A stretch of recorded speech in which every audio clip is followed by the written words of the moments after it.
में तीर्थराज क्यों कहा जाता है उनको?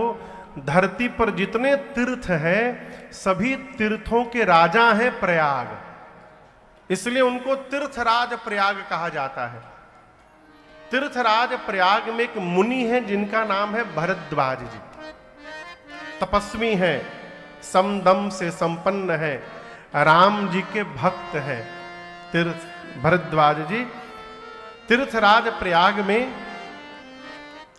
इस वर्ष तो कुंभ का मेला लगा था, लेकिन आप में से कई लोगों को ये पता होगा हर वर्ष माघ के महीने में, जनवरी महीने में तीर्थराज प्रयाग में 1 महीने का मेला लगता है हर साल। जितनी व्यवस्था आप कुंभ में देखे होंगे, आप में से कौन कौन गया था कुंभ में नहाने? हम लोग भी 9 दिन कथा गाए थे वहां पर। तो आप जो इतनी व्यवस्था देखे होंगे उसका 60%, 60% व्यवस्था हर साल होती है वहां। हर साल, हर वर्ष सरकार करती है। और उस 1 महीने में पूरे देश के ऋषि मुनि आकर के प्रयाग में कल्पवास करते हैं। ये युगों से ये परंपरा चली आ रही है। 1 महीना रहते हैं, भगवत कथा सुनते हैं, सुनाते हैं, नित्य संगम में स्नान करते हैं, संतों का दर्शन करते हैं। गोस्वामी जी कहते हैं 1 वर्ष ऋषि मुनि जब वहां रहने के बाद 1 महीना और भरद्वाज जी से प्रणाम करके विदा लेकर के जाने लगे। भरद्वाज जी को तो वहीं रहना है। तो उन मुनियों में एक मुनि थे जिनका नाम था याज्ञवल्क्य। क्या नाम था? याज्ञवल्क्य मुनि परम विवेकी थे। जब भरद्वाज जी से बोले कि भरद्वाज जी हम भी विदा ले रहे हैं, तो भरद्वाज जी उनके चरणों को पकड़ के बैठ गए। भरद्वाज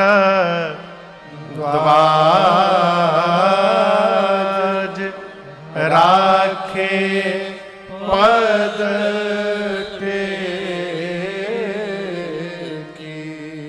भरद्वाज जी याज्ञवल्क्य जी का पांव पकड़ के बैठ गए। बोले मुनिवर सब जा रहे हैं, आप न जाइए। आदर पूर्वक लेकर के पुनः आश्रम में गए। एक सुंदर से आसन पर उनको बिठाएं, पांव पखार कर पूजन किए। याज्ञवल्क्य ऋषि पूछे आपने मुझे क्यों रोका? भरद्वाज जी बोले प्रभु मेरे मन में एक प्रश्न है। याज्ञवल्क्य ऋषि पूछे क्या प्रश्न है? भरद्वाज जी कहते प्रभु ये राम जी कौन है? राम कवन प्रभु पूछऊं तो ही कहिया बुझाई कृपा निधि मोहि। कहते हैं कि राम जी कौन है? मैं आपसे प्रश्न कर रहा हूं, आप जितने लोग यहां पंडाल में बैठे हैं, क्या आप में से ऐसा कोई है जो राम जी को न जानता हो? आप में से राम जी को कौन नहीं जानता? कोई हाथ नहीं उठा रहा है। इसका मतलब सब जान रहे हैं। और ये इतने बड़े महात्मा होकर के पूछ रहे हैं राम जी कौन है। आगे कहते भरद्वाज जी, मुनि याज्ञवल्क्य जी, एक राम जी को मैं भी जानता हूं। कौन राम जी? एक राम अवधेश कुमारा, तिनकर चरित विदित संसारा, नारी बिरह दुख लहेउ अपारा, भयउ रोष रन रावण मारा। एक राम जी को मैं जानता हूं जो अयोध्या के महाराज श्री दशरथ जी के कुमार राम है, बेटे राम। उनकी कीर्ति कौन नहीं जानता, दिग्दिगांतर में फैली है। उनकी पत्नी सीता का हरण हुआ था, उन राम जी ने जाकर रावण का युद्ध में अंत कर दिया। उन राम जी को तो मैं जानता हूं। याज्ञवल्क्य ऋषि पूछे फिर पूछना क्या चाहते हैं? भरद्वाज जी हाथ जोड़कर बोले प्रभु जिन राम जी को मैं जानता हूं, क्या भगवान शंकर भी उन्हीं राम जी का नाम जपते हैं? कि शंकर जी जिस राम जी का नाम जपते हैं वो कोई और राम है? और मैं जिनको जानता हूं ये कोई और राम है। ये दोनों राम एक ही हैं कि दोनों राम अलग अलग हैं? ये मेरा प्रश्न है आपसे। भरद्वाज जी के प्रश्न को सुनकर याज्ञवल्क्य ऋषि बड़े आनंदित हुए, मुस्कुराए। गोस्वामी सुरेश जी बोलिए, अलग अलग है, एक ही राम है।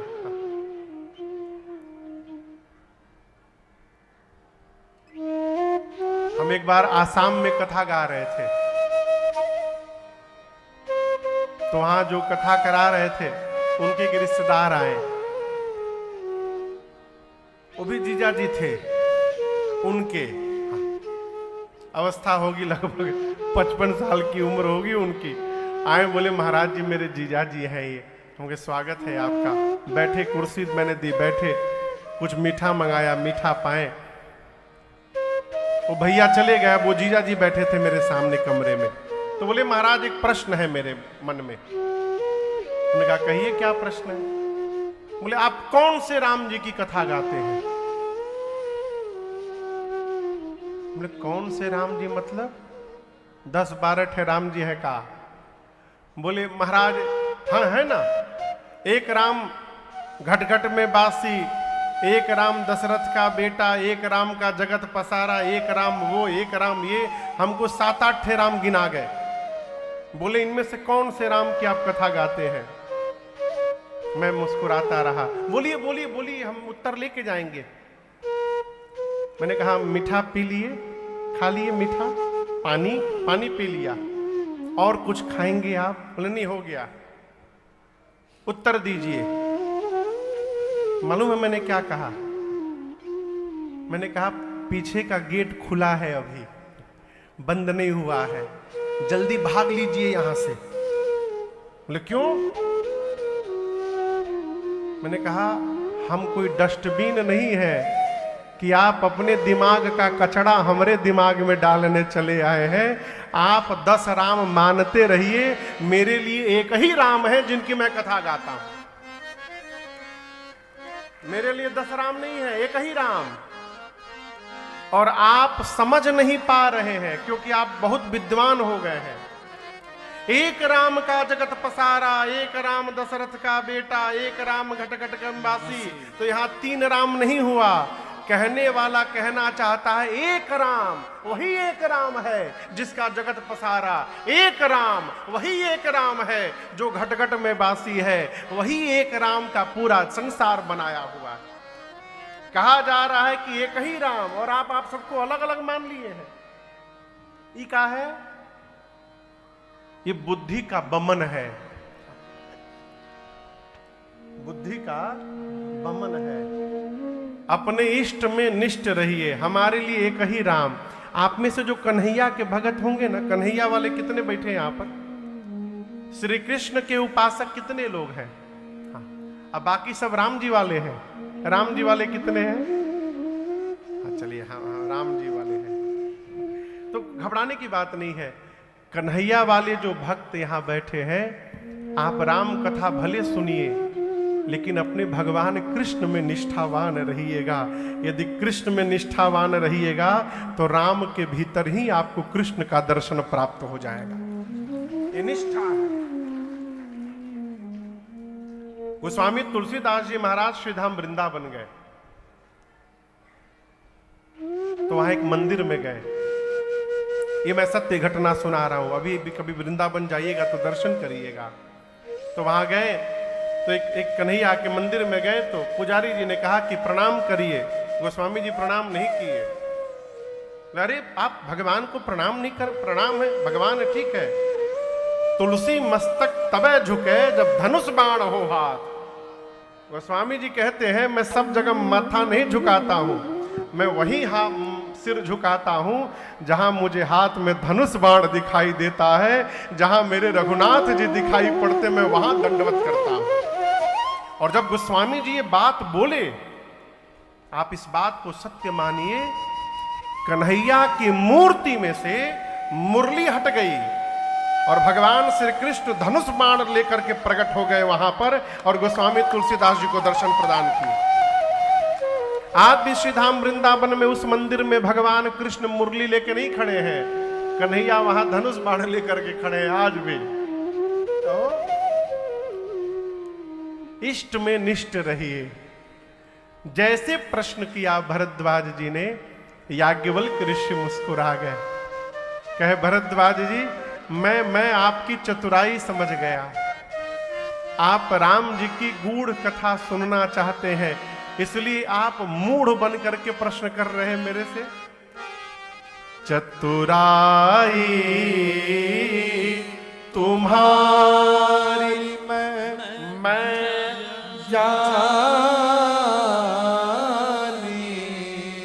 यहां देखिए चतुराई शब्द का प्रयोग किया याज्ञवल्क्य ऋषि ने। वर्तमान समय में चतुराई शब्द को बहुत बुरी दृष्टि से देखा जाता है। कहते बहुत चतुर आदमी है, बच के रहियो उससे, कब चूना लगा देगा पता नहीं चलेगा, बहुत चतुर आदमी है सरकार। लेकिन ये गलत व्यवहार है। चतुर कौन है जानते हैं? सुरेश जी चतुर आदमी है। क्यों? जीवन के झंझावात में रहने के साथ ही, संसार के व्यवहार को करने के साथ भी जो भगवत कथा सुनने का, भगवत नाम लेने का परमार्थ की रचना बना डाले, वो जीव चतुर आदमी है, वो चतुराई कर रहा है। गोस्वामी जी कहते हैं चतुर शिरोमणि ते जगमाही, जे मनि लाग सुजतन कराही। है जो भगवत नाम ले रहा है समय निकाल करके, वो चतुर आदमी है। याज्ञवल्क्य ऋषि बोले भरद्वाज जी मैं आपकी चतुराई समझ गया। आप राम जी की कथा श्रवण करना चाहते हैं? आपको मैं कथा सुनाऊंगा, लेकिन उससे पहले एक दूसरी कथा सुनाता हूं। और याज्ञवल्क्य ऋषि कथा को लेकर त्रेता युग में गए। किस युग में? जोर से कहिए, त्रेता युग। हाँ, राम जी भी त्रेता युग में चले गए। ऐसे लगाइए। देखिए हमने रघुनाथ जी, हाँ ये भी कथा सुनते बैठ के।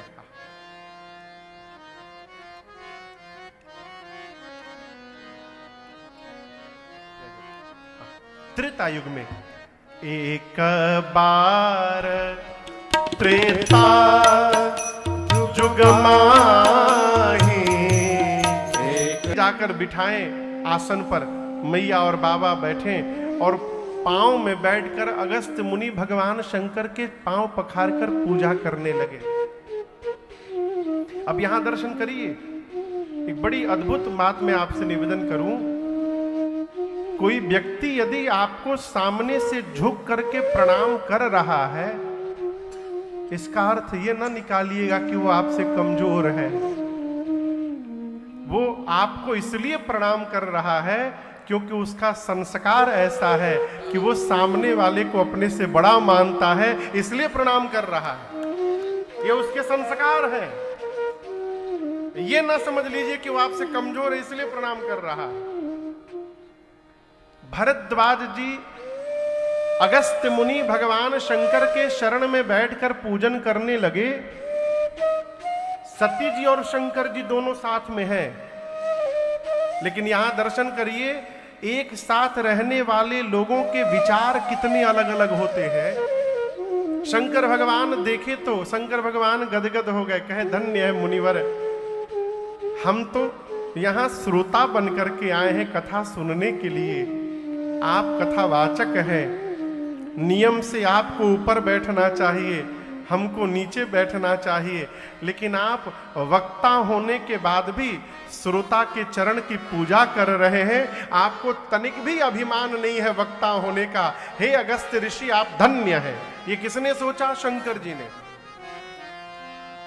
वहीं सती मैया क्या सोच बैठी? सती मैया सोचने लगी, इनको कथा सुनानी है, ये वक्ता हैं, और वक्ता होके ये श्रोता की पूजा कर रहे हैं। इसका मतलब छोटे हैं अभी हम लोगों से, ये इनका ज्ञान भी कम है। अब बाबा भी कहां कहां लेके चले आते हैं। ये कौन सी राम कथा सुनाएंगे? अभी कथा प्रारंभ नहीं भई सरकार, अब पहले मन में बन गया ई का कथा सुनाई है। हम लोग अपनी जो पहली राम कथा गाने गए ना उत्तर प्रदेश के बलिया में, आप उस समय नहीं थे। हाँ। तो आचार्य जी मैं घटना सुनाऊं। पहली मेरी राम कथा थी कलकत्ता के बाहर 9 दिन की। पहली कथा तो ऐसे कलकत्ता में हुई तो बाबूजी लोग ही ऑर्गेनाइज किए थे।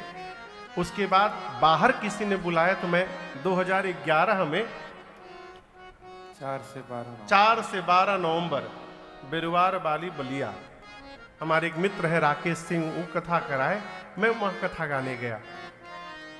तो सरकार जब हम लोग गए ना तो वहां जब वो राकेश वोकेश बाबू होल्डिंग लगाते थे ना नगर में, तो नगर वाले बैठ के हंसते थे, ये कथा कराएंगे, ये कथा होगी। उनके घर में विद्रोह हो गया, उनके पिताजी चाचा जी गुस्सा गए, नाक कट जाएगी, क्या तुम कर रहे हो, कथा कौन सुनने आएगा यहाँ पर।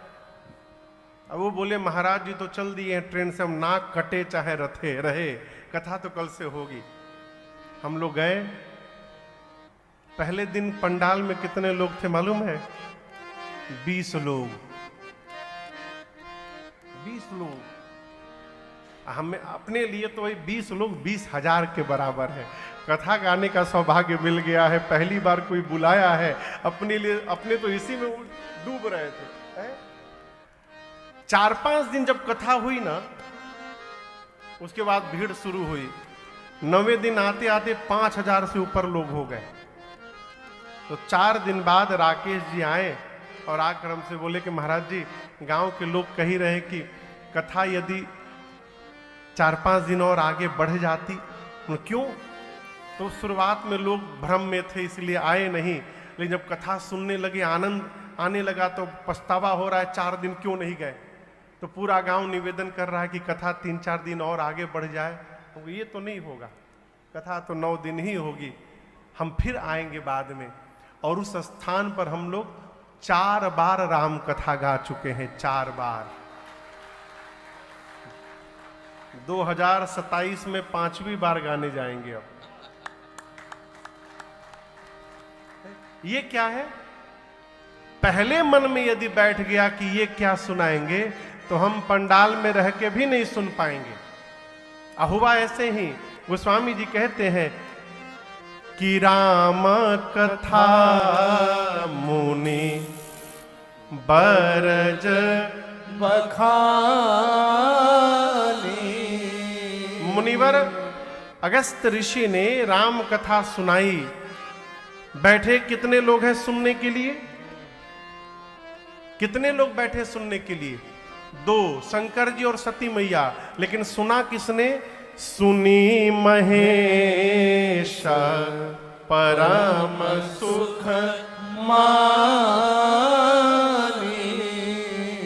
केवल भगवान शिव ने कथा को श्रवण किया। सती मैया बैठी रही बस बगल में। कथा पूरी भई। राम जी की भक्ति ही दक्षिणा के रूप में अगस्त मुनि को दे करके भगवान शंकर विदा मांग करके आगे बढ़े कैलाश। बाबा कहते हैं मुनि सन विदा मांगे त्रिपुरारी, चले भवन संग दक्ष कुमारी।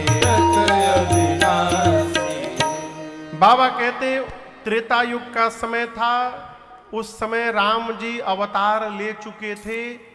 और केवल अवतार नहीं, अवतार लेकर राम जी 14 वर्ष के वनवास में उसी दंडकारण्य के पंचवटी में राम जी थे। जिस समय शंकर जी कथा सुनने गए हैं उस समय राम जी अवतार लेकर के पंचवटी में थे मैया भैया के साथ। और जिस दिन भगवान शंकर कथा सुनकर के वापस चले हैं, उसी दिन उनके चलने से 1 घंटा पहले रावण नीचे आया। अब मेरी मां को लेकर के गया लंका।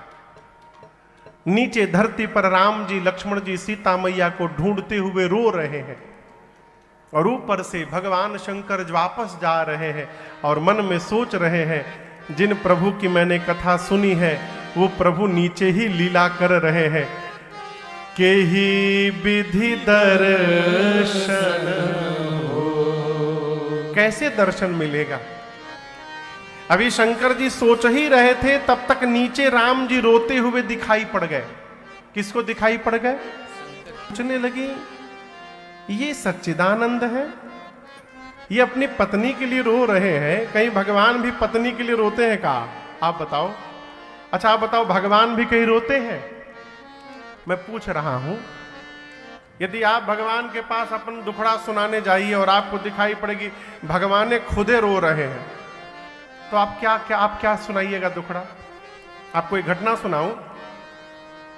आप लोगों को पता होगा, भगवान ने अहिल्या जी पत्थर की थी, भगवान ने पांव से चरण रस से स्पर्श कराया और वो पत्थर की अहिल्या सही में अहिल्या मैया बन गई, स्त्री बन गई।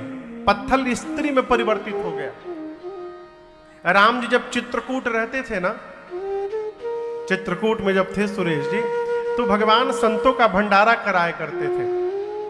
अगल बगल के ऋषि मुनि चित्रकूट रघुनंदन छाए, समाचार सुनि सुनि मुनि आए। तो मुनियों को राम जी यदा कदा महीने में 1-2 बार भंडारा कराते थे। तो भंडारा में सरकार सब ऋषि मुनि आते थे। ऋषि मुनि आके देखते थे कि राम जी आराम से बैठे हैं, सीता मैया सारी व्यवस्था कर रही हैं, भोजन बना रही हैं। ये देखकर मुनियों को बड़ा कष्ट होता था। मुनि लोग सोचते थे बताओ, एक राम जी हैं, कुछ नहीं करना पड़ता, चकाचक बैठे रहते हैं, सीता जी भोजन बना देती हैं। एक हम लोग हैं अकेले, सब करो, राशन लाओ, बासन लाओ, बर्तन धो, सब्जी सुधारो, पकाओ, खाओ। यदि हम लोग के पास भी एक स्त्री रहती तो ये कसम नहीं करना पड़ता ना। सारे मुनि सोचे, तो मुनियों ने मीटिंग करके एक उपाय निकाला। मुनि लोग सोचे सुने थे कि राम जी पत्थर को छू के स्त्री बना दिए थे। सब मुनि लोग सोचे क्यों ना हम लोग भी अपने अपने आश्रम में एक पत्थर ला के रख लेते हैं। जब राम जी आएंगे तो राम जी के पांव से छुला छुला कर उसको स्त्री बनवा लेंगे। अब वो फिर हम लोग को आनंद में बीतेगा हम लोग का भी समय। तो जो महात्मा जैसे थे, मोटे महात्मा मोटा पत्थर लेके रखे थे, दुबले पतले महात्मा दुबला पतला पत्थर लेके रखे थे। सब अपने अपने साइज के हिसाब से, हाँ, सब अपने अपने हिसाब से पत्थर लेकर के अपने अपने आश्रम में रखे थे। राम जी को जब ये पता चला, लक्ष्मण जी बोले भैया रिएक्शन हो गया है। बोले क्या रिएक्शन हो गया है? बोले अहिल्या जी वाली घटना का समाज पर रिएक्शन हो गया है। ये सारे महात्मा लोग अपने अपने साइज का पत्थर जमा करके रखे हैं कि आप जाएंगे पांव से स्पर्श करके सबको स्त्री बनाएंगे। भगवान बोले अच्छा। तो सीता मैया के हरण के बाद भगवान ऐसा रोना प्रारंभ किए, ऐसा रोना प्रारंभ किए, गला फाड़ फाड़ के। और जितने जितने महात्मा पत्थर रखे थे उन महात्माओं के आश्रम के सामने जा जाके भगवान रोते थे।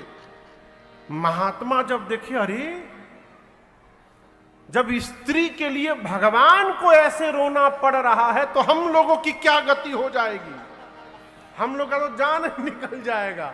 सारे महात्मा अपना अपना पत्थर उठा के बाहर फेंके, हमको नहीं चाहिए, हम लोग ऐसे ही आनंद में हैं। तो सती मैया सोची क्या कहीं भगवान रोते हैं? नहीं नहीं, ये भगवान नहीं हो सकते। पूरा संसार शिव को प्रणाम करता है और शिव ने एक जीव को प्रणाम कर लिया, वो भी सच्चिदानंद कह के। शंकर भगवान लगे समझाने, देवी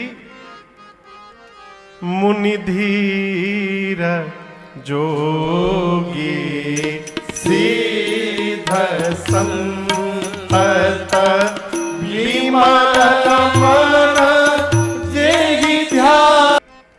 जिन राम जी की भक्ति मैंने दक्षिणा के रूप में अगस्त मुनि को प्रदान की, ये मेरे वही इष्ट प्रभु श्री राम हैं, प्रणाम करिए।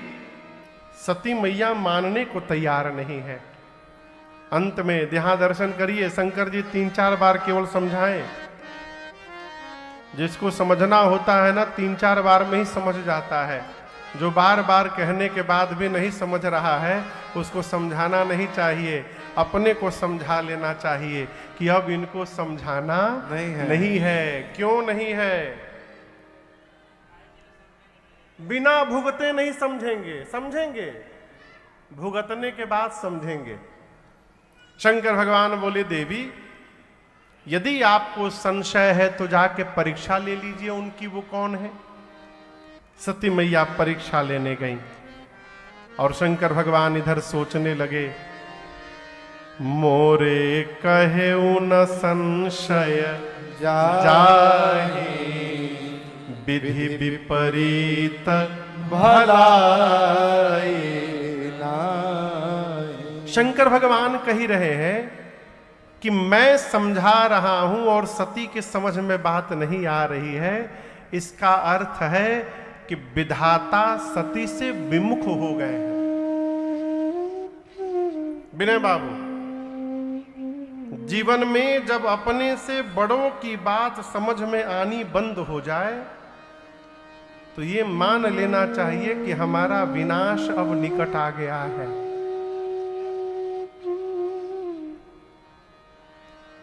भगवान शंकर बट वृक्ष के नीचे बैठकर भजन करने लगे।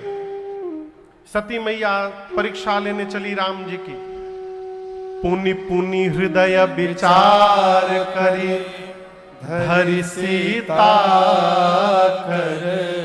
सती मैया बार बार विचार करती हैं, कैसे परीक्षण करूंगी उनकी, क्या करूं कि परीक्षा हो जाए। फिर सोची, वो अपनी पत्नी सीता को ढूंढ रहे हैं। मैं काम करती हूं, मैं सीता जी का रूप बनाकर उनके सामने चली जाती हूं। यदि वो भगवान होंगे तो जान जाएंगे कि ये सीता नहीं सती है। मैं जानती हूं भगवान नहीं है, जैसे मुझे देखेंगे सीते सीते कह के दौड़ के चले आएंगे। सीता मैया का रूप बना करके राम जी लक्ष्मण जी चल रहे थे, आगे आगे चलने लगे। अभी राम जी को छोड़िए, लक्ष्मण जी ही देखते पहचान गए कि नकली भाभी। लक्ष्मण भैया बोले, अरे ये तो मेरी भाभी नहीं, ये तो नकली भाभी है। नकली भाभी क्यों? लक्ष्मण जी जानते थे कि मेरी भाभी सीता जी कभी राम जी के आगे आगे नहीं चलती थी, वो हमेशा राम जी के पीछे पीछे चलती थी, और ये नकली बनकर के आगे आगे चलने लगी। लक्ष्मण जी बोले, no no, she is not my bhabhi, ये तो नकली भाभी है। राम जी ने देखा तो राम जी अपने दोनों हाथों को जोड़े और सती मैया को देख करके राम जी बोले, मैं दशरथ नंदन राम आपको प्रणाम करता हूं। अकेले कहां घूम रही है मां, बाबा कहां है? जैसे राम जी ने कहा, कहे वो बहोरी कहां वृषकेतु। सती मैया का पूरा शरीर कांपने लगा। अरे राम, ये तो भगवान है, मैंने इन पर संशय कर लिया, अब क्या मुख लेकर के मैं वापस जाऊंगी बाबा के पास। सती मैया बिना कुछ कहे शंकर भगवान के पास गई और बाबा भी मुस्कुराए, कहे, ले आई परीक्षा करके, ये बताइए कैसे परीक्षण किया आपने, विधि बताइए। सती मैया तो सत्य बताना चाहती थी, लेकिन आपको बताऊं, जिस माया का रूप बनाया था ना सती मैया ने, उसी माया ने मां के ऊपर अपना आसन जमा लिया और सती मैया के मुख से असत्य निकल गया। मां कहती है, कछु ना परीक्षा लीन गोसाई, कछु ना परीक्षा लीन गोसाई, कीन्हा प्रणाम तुम्हारे हिनाई, कीन्हा प्रणाम तुम्हारे हिनाई। बाबा मन में सोचे, इम्पॉसिबल, हो ही नहीं सकता। इतना समझाया मैं, समझ में बात नहीं आई। रास्ते में अपने आप समझ गई। शंकर भगवान ध्यान में गए और ध्यान में जाकर बाबा ने सब देखा। क्या देखा? सती कीन्ह सीता कर वे जैसे बाबा ने देखा कि सती ने मेरी मां का रूप बना लिया है, बाबा को बड़ा कष्ट हुआ। लेकिन यहां एक बड़ी अद्भुत बात है। अच्छा आप बताओ, सती मैया का दोष है कि नहीं है? कहिए, पूछ रहा हूं, बोलिए। लेकिन शंकर जी सती मैया का दोष नहीं मानते। शंकर भगवान मन में कह रहे हैं कि मेरी सती मेरे से झूठ नहीं बोल सकती। लेकिन आज इन्होंने कहा है, इसका क्या मतलब?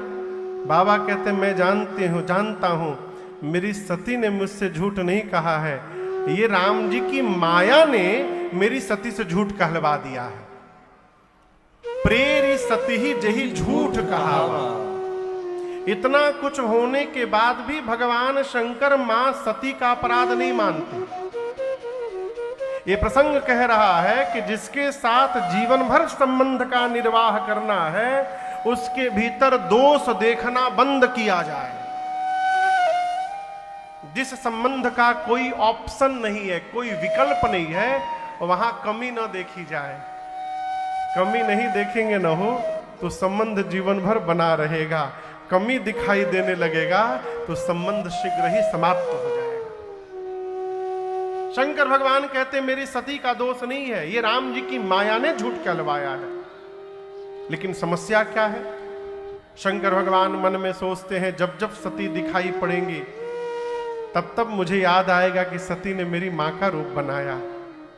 और जिनको देखने से मां याद आएगी, उसके साथ मैं गृहस्थ धर्म का निर्वाह कैसे करूंगा? और ऐसा द्वंद्व आया कि भगवान शंकर ने उसी समय मन में संकल्प करके और सदैव के लिए सती मैया का त्याग कर दिया। एहि तान सती भेट मोय